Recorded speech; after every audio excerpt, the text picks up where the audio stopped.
கடமை, கண்ணியம், கட்டுப்பாடு என்று கழக தம்பிமார்களுக்கு பாடம் புகட்டிய பேரறிஞர் அண்ணாவின் வழியிலும், முத்தமிழறிஞர் கலைஞர் வகுத்து கொடுத்த அரசியல் வழியிலும் அயராது உழைத்து இந்தியாவிற்கே முன்னுதாரணமாய் திகழ்ந்து கொண்டிருக்கும் கழக தலைவர் மாண்புமிகு தமிழ்நாடு முதலமைச்சர் அவர்களின் வழி செயல்படும் மாண்புமிகு பொதுப்பணி மற்றும் நெடுஞ்சாலைத்துறை அமைச்சர் அவர்கள் மேற்கொண்ட மக்கள் பணிகளின் தொகுப்பு.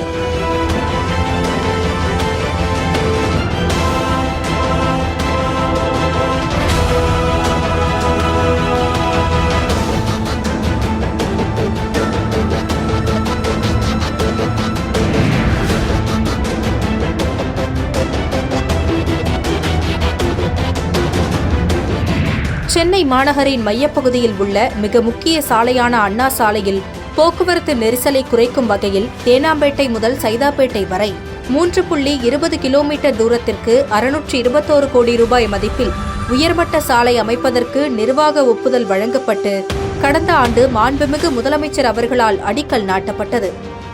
இந்த நிலையில் சைதாப்பேட்டை முதல் தேனாம்பேட்டை வரை அமைக்கப்படும் உயர்மட்ட பாலத்திற்கு பயன்படுத்தப்படவுள்ள இரும்பு தூண்கள் மற்றும் தூலங்கள் மகாராஷ்டிர மாநிலம் மும்பை வாடாவில் உள்ள தொழில் பட்டறையில் தயாரிக்கப்பட்டு வருகிறது. இரும்பு தூண்கள், தூலகங்கள், அதன் தரம் மற்றும் அளவுகளை பொதுப்பணிகள், நெடுஞ்சாலைகள் மற்றும் சிறு துறைமுகங்கள் துறை அமைச்சர் ஏவ வேலு நேரில் சென்று பார்வையிட்டு ஆய்வு செய்தார்.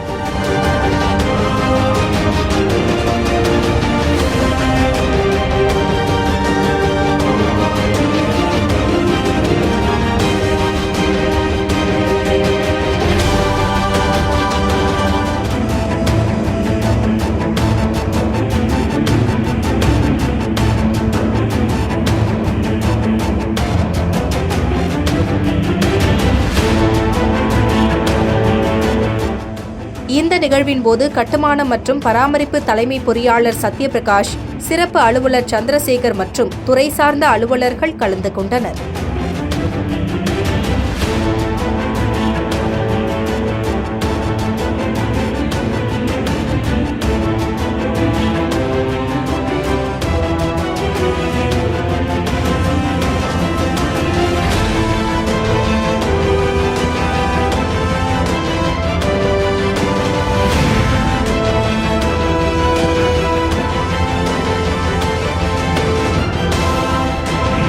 திருவண்ணாமலை மாநகராட்சிக்குட்பட்ட பல்வேறு பகுதிகளில் புதிய சமுதாய கூடங்கள் கட்டுவதற்கான கால்கோள் விழா நடைபெற்றது.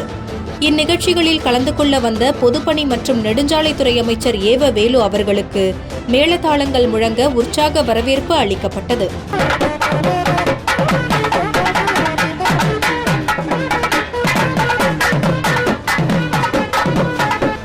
திருவண்ணாமலை மாநகராட்சிக்குட்பட்ட மலப்பாம்பாடி, வேங்கிக்கால், அந்தியேந்தல், சமுத்திரம் உள்ளிட்ட பகுதிகளில் தலா 1 கோடியே 50 லட்சம் ரூபாய் மதிப்பீட்டில் அமையவுள்ள சமுதாய கூடங்கள் கட்டுவதற்கு பொதுப்பணி மற்றும் நெடுஞ்சாலைத்துறை அமைச்சர் ஏவ வேலு அவர்கள் அடிக்கல் நாட்டி கட்டுமான பணிகளை துவங்கி வைத்தார்.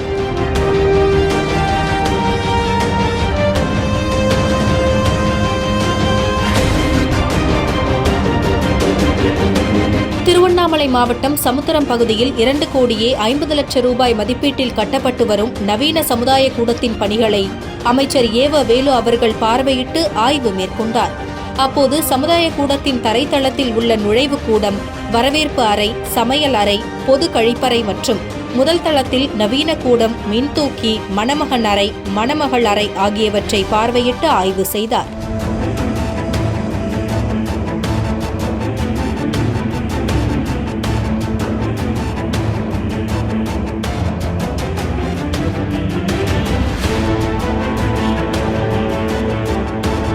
திருவண்ணாமலை போலூர் நகரில் அப்பகுதி மக்களின் நீண்டகால கோரிக்கையான புதிய ரயில்வே மேம்பால பணிகளுக்கு அரசின் சார்பில் 46 கோடி ரூபாய் நிதி ஒதுக்கப்பட்டு பாலம் கட்டப்பட்டது.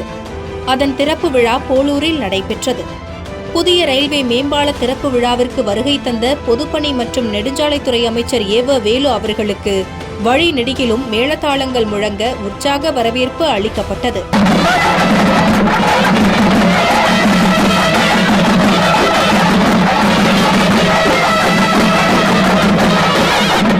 இதனைத் தொடர்ந்து புதிய மேம்பாலத்தை அமைச்சர் ஏவ வேலு அவர்கள் ரிப்பன் வெட்டி பொதுமக்கள் பயன்பாட்டிற்கு திறந்து வைத்தார்.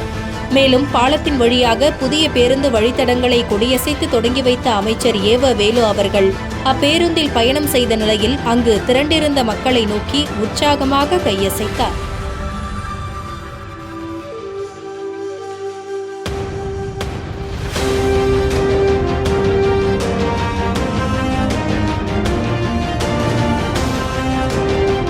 இந்த நிகழ்ச்சியில் கழக மருத்துவரணி துணைத் தலைவரும் மாநில தடகள சங்க துணைத் தலைவருமான ஏவவே கம்பன், மாவட்ட ஆட்சியர் தர்பகராஜ், நாடாளுமன்ற உறுப்பினர்கள் MS தரணிவேந்தன், CN அண்ணாதுரை, சட்டமன்ற உறுப்பினர்கள் மூபே கிரி, ஜோதி, சரவணன், அம்பேத்குமார் மற்றும் நெடுஞ்சாலைத்துறை பொதுப்பணித்துறை அதிகாரிகள், பொதுமக்கள் என்று பலரும் கலந்து கொண்டனர்.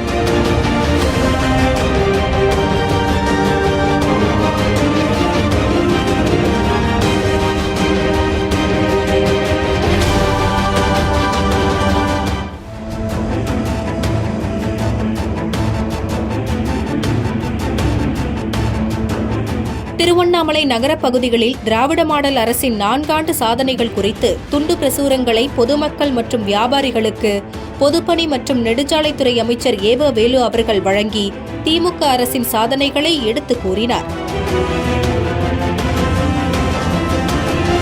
தமிழ்நாடு பொதுப்பணி மற்றும் நெடுஞ்சாலைத்துறை அமைச்சர் ஏவ வேலு அவர்கள் திருவண்ணாமலை மாநகரம் திருக்கோவிலூர் சாலை ஏரிக்கரை பகுதியில் கட்டப்படும் பூங்கா பணிகளை பார்வையிட்டார். அப்போது பூங்கா அமைக்கும் பணிகள் குறித்து அரசு அதிகாரிகளிடத்தில் கேட்டறிந்த அவர் பணிகளை விரைந்து முடித்திடவும் தகுந்த ஆலோசனைகளை வழங்கினார்.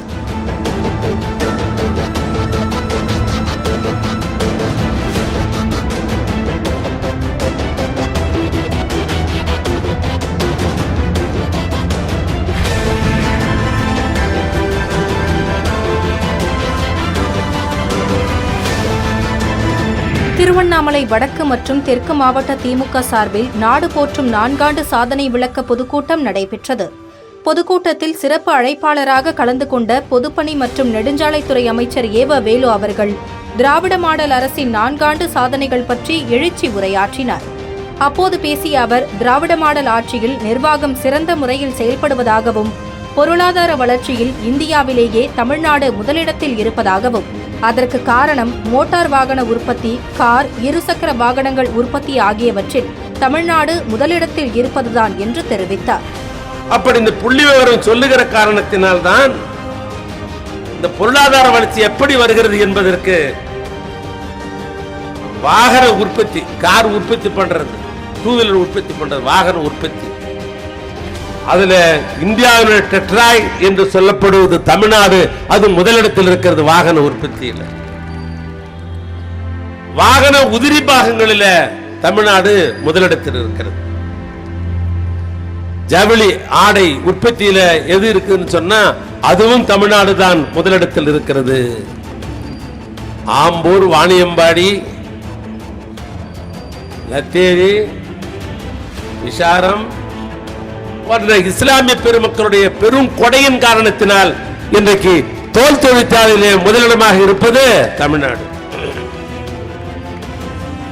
அதோடு மட்டுமல்ல, தமிழ்நாட்டிலே பொறியியல் மாணவர்கள் நிரம்ப இருந்த காரணத்தினால் அவருடைய திறமைகளை எல்லாம் பயன்படுத்தி இன்றைக்கு எலக்ட்ரானிக்ஸ் உற்பத்தியிலும் இன்றைக்கு தமிழ்நாடு தான் இந்தியாவிலே முதல் மாநிலமாக இருக்கிறது.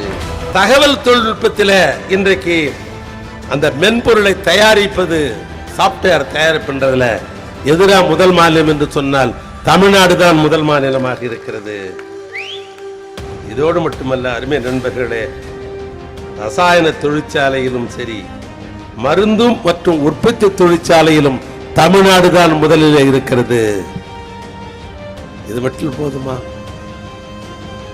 திருவண்ணாமலை மாவட்டத்துக்கார நம்ம விவசாய பெருங்குடி மக்களாச்சு, அந்த அடிப்பிலும் கூட இன்றைக்கு வேளாண் தொழிலே முதல் மாநிலமாக தமிழ்நாடு தான் இருக்கிறது. ஆக இவைகளெல்லாம் முதல் மாநிலமாக இருக்கிற காரணத்தினால்தான் இன்றைக்கு இந்தியா டுடே அவருடைய கணக்கு பிரகாரம் பார்த்தால் நம்பர் 1 முதலமைச்சர் தமிழ்நாட்டு முதலமைச்சர் தான் நம்பர் 1 முதலமைச்சர். மேலும் பல்வேறு துறைகளிலும் தமிழ்நாடு முதலிடத்தில் இருப்பதை சுட்டிக்காட்டிய அமைச்சர் அதனால்தான் மாண்புமிகு முதலமைச்சரை இந்தியாவிலேயே நம்பர் 1 முதலமைச்சர் மு.க. ஸ்டாலின் என்று பத்திரிகையாளர்கள் பாராட்டி வருவதாகவும் தெரிவித்தார். மேலும் அதிமுக ஆட்சியில் நடைபெற்ற போராட்டத்தின் போது துப்பாக்கி சூட்டில் உயிர் நீத்த வன்னிய சமுதாயத்தை சேர்ந்த 21 இடஒதுக்கீட்டு போராளிகளுக்கு மணிமண்டபம் கட்ட வேண்டும் என்றும் சிலை வைக்க வேண்டும் என்றும் முதலமைச்சர் கூறியதாகவும், உடனடியாக அவர்களுக்கு விழுப்புரத்தில் பிரம்மாண்ட மணிமண்டபம் அமைத்து 21 பேருக்கும் சிலை அமைத்து தந்ததாகவும் அமைச்சர் ஏவ வேலு அவர்கள் தெரிவித்தார். பல ஆண்டு காலம் போராடி பார்த்து நடக்கவில்லை. அதிமுக ஆட்சியில் 21 வன்னியின சொந்தங்களுக்கு துப்பாக்கி சூடு நடைபெற்று அந்த துப்பாக்கி சூட்டில் இறந்த குடும்பம் 21. அந்த 21 குடும்பம் இறந்ததே ஒழிய ஆட்சி மாற்றங்கள் பல நடைபெற்றது. எத்தனை பேர் முதலமைச்சரானார்கள்? யாரும் கொடுக்கல. தமிழ்நாட்டு முதலமைச்சராக இருந்த அண்ணன் கலைஞர் தான் இந்த குடும்பத்திற்கு மாதம் இன்றைக்கு 3000 ரூபாய் பணம் கொடுத்து கொண்டிருக்கிற ஒரே ஆட்சி கழக ஆட்சி. அவர் அப்படிதான்னா இப்ப இருக்கிற முதலமைச்சர் நீ 3000 தானே பார்க்க கொடுப்பேன். நீ நான் காலம்புறாவும் கடல் நீருள்ளளவும் கடல் காற்றுள்ளளவும் கழகத்தினுடைய நினைவு இருக்கின்ற ஒரே காரணத்திற்காக அந்த 21 குடும்பத்தில் இருந்தவர்கள் எல்லாம் அந்த 21 குடும்பத்தினுடைய அந்த போட்டோலாம் எடுத்துக்கொண்டு முதலமைச்சர் சொன்னார், ஒரு பெரிய மணிமண்டபம் கட்ட வேண்டும், அந்த 21 அந்த தியாகிகளுக்கு நாம் சிலை வைக்க வேண்டும் என்று சொன்ன பொழுது அந்த 21 குடும்பத்திலையும் போட்டோலாம் கலெக்ட் பண்ணி வந்து அதை காட்டி ஒரு போட்டோவும் காட்டி சிலைகள்லாம் செஞ்ச உடனே செஞ்சு 21 பேருக்கும் சிலை அமைத்து மணிமண்டபம் திறந்தது தமிழ்நாட்டு முதலமைச்சர். அது அடியனுக்கு என்ன பங்குன்னா என் துறையின் சார்பாக தான் அந்த சிலையை அமைச்சதும் பொதுப்பணித்துறை தான் நான் தான் அதை அமைச்சு கொடுத்தேன். ஒரு சிலை அமைக்கிற வாய்ப்பு யாருக்கு கிடைச்சிருக்குது? ஏவா வேலுக்கு முதலமைச்சருடைய தயவால் எனக்கு கிடைச்சது. இந்த சிலையை பார்த்து செய்கிற வாய்ப்பு முதலமைச்சர் எனக்கு தான் தந்தார். அந்த சிற்பியை நான் போய் பார்த்து எத்தனை நாள் அந்த போட்டோவை கலெக்ட் பண்ணுறதுக்கு கஷ்டப்பட்டதுக்கு, அதுக்கு பின்னால் சிலை திறப்புன்ற இன்றைக்கு அந்த குடும்பத்தை எல்லாம் அழைத்துக்கொண்டு முதலமைச்சர் வந்து பக்கத்தில் ஒரு சிலைக்கு முன்னால் படத்தை எடுத்து மகிழ்ச்சி அந்த படத்தை அவங்க வீட்டில் கொண்டு சேருங்க அப்படின்ற அளவுக்கு ஒரு முதலமைச்சர் இருக்கிறாருன்னு சொன்னால் அதான் சொல்கிறேன். முதலமைச்சருடைய எண்ணம் எப்படின்னு சொன்னால் எல்லாருக்கும் எல்லாம் கிடைக்கணும், எல்லாருக்கும் எல்லாம் கிடைக்கணும். அதுதான் திராவிட மாடல் ஆட்சி. மிக எழுச்சியோடு நடைபெற்ற இந்த கூட்டத்தில் கழக நிர்வாகிகள், பொதுமக்கள் என்று பலரும் கலந்து கொண்டனர்.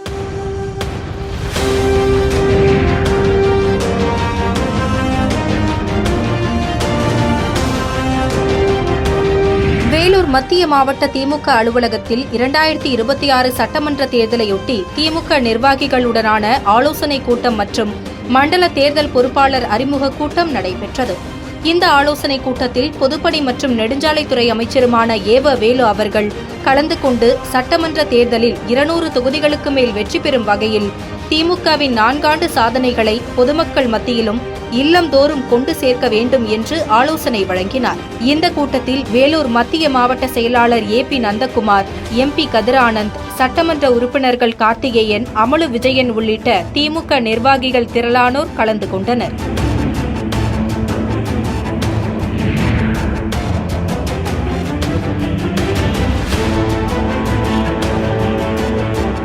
சென்னை கிண்டியில் அமைந்துள்ள நெடுஞ்சாலை ஆராய்ச்சி நிலைய கூட்டரங்கில் தமிழ்நாடு முழுவதும் அமைக்கப்பட்டுள்ள நெடுஞ்சாலைகள் தொடர்பான தர உறுதி ஆய்வுக் கூட்டம் நடைபெற்றது. இந்த ஆய்வுக் கூட்டத்திற்கு தலைமை வகித்த பொதுப்பணி மற்றும் நெடுஞ்சாலைத்துறை அமைச்சர் ஏவ வேலு அவர்கள் தற்போது நெடுஞ்சாலைத்துறையின் மூலம் 74,021 கிலோமீட்டர் நீளமுள்ள சாலை பராமரிக்கப்பட்டு வருவதாகவும், இதில் கட்டுமானத்தில் தர கட்டுப்பாடு எனப்படும் குவாலிட்டி கண்ட்ரோல் மிக முக்கியமானது என்றும், எனவே நீடித்த, பாதுகாப்பான மற்றும் நீண்ட காலம் நீடிக்கும் தரமான சாலைகளை உறுதி செய்வதற்கும் வாகன இயக்க செலவுகளை குறைப்பதற்கும் பொதுமக்களுக்கு பயனளிக்கும் வகையில் சாலை அமைக்கப்பட வேண்டும் என்றும் அதிகாரிகளுக்கு அறிவுறுத்தினார்.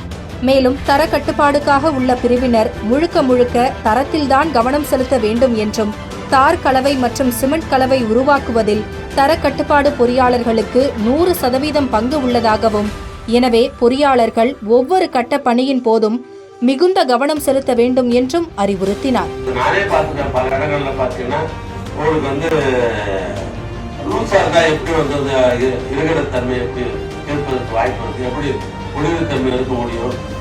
எப்படி அந்த கல்வெட்டு ஒழுங்கா இருக்கும், எப்படி அந்த சிறுபாலம் அந்த ஒழுங்கா இருக்க முடியும்,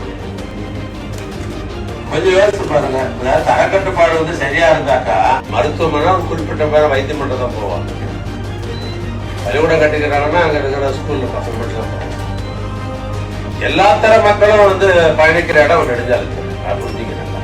சென்னை நுங்கம்பாக்கத்தில் உள்ள வள்ளுவர் கோட்டத்தில் புனரமைப்பு பணிகள் ரூபாய் 80 கோடி மதிப்பில் நடைபெற்று வருகிறது. இந்த பணிகள் தொடர்பாக பொதுப்பணி மற்றும் நெடுஞ்சாலைத்துறை அமைச்சர் ஏவ வேலு அவர்கள் நேரில் ஆய்வு மேற்கொண்டார்.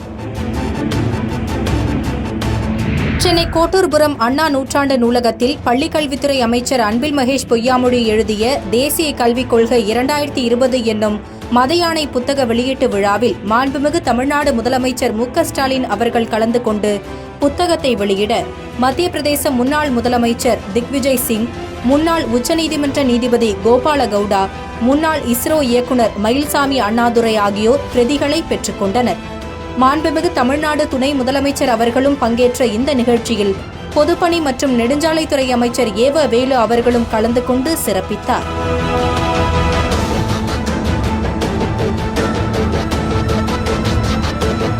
மேலும் அமைச்சர்கள், சட்டமன்ற நாடாளுமன்ற உறுப்பினர்கள், கழக கூட்டணி கட்சி தலைவர்கள் என்று பலரும் இந்த விழாவில் கலந்து கொண்டனர்.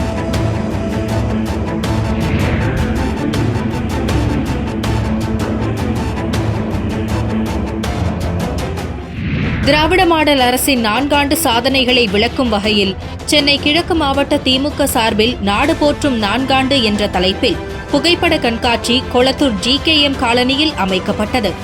இந்த கண்காட்சியினை கடந்த சில நாட்களுக்கு முன்பு துணை முதலமைச்சர் உதயநிதி ஸ்டாலின் திறந்து வைத்தார். இந்த நிலையில் பொதுப்பணித்துறை மற்றும் நெடுஞ்சாலைத்துறை அமைச்சர் ஏவ வேலு அவர்கள் இக்கண்காட்சியில் அமைக்கப்பட்டுள்ள கழக அரசின் பல்வேறு சாதனைகளை விளக்கும் புகைப்படங்களை பார்வையிட்டார். மேலும் AI தொழில்நுட்பத்தின் மூலம் மாண்புமிகு முதலமைச்சர் மற்றும் துணை முதலமைச்சர் ஆகியோர் பேசுவது போன்று அமைக்கப்பட்டிருந்த அரங்குகளையும் பார்வையிட்டார்.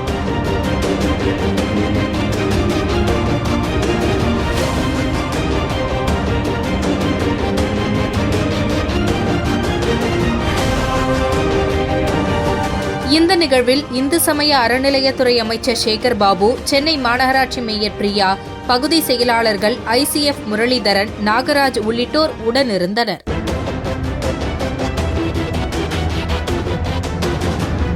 திருவண்ணாமலை மாவட்டம் காட்டாம்பூண்டி ஊராட்சி மன்ற முன்னாள் தலைவர் அமுதா மற்றும் அதிமுக மாவட்ட தகவல் தொழில்நுட்ப அணி தலைவர் அன்பரசு ஆகியோர் அக்கட்சியில் இருந்து விலகி பொதுப்பணி மற்றும் நெடுஞ்சாலைத்துறை அமைச்சர் ஏவ வேலு அவர்கள் முன்னிலையில் திமுகவில் தங்களை இணைத்துக் கொண்டனர்.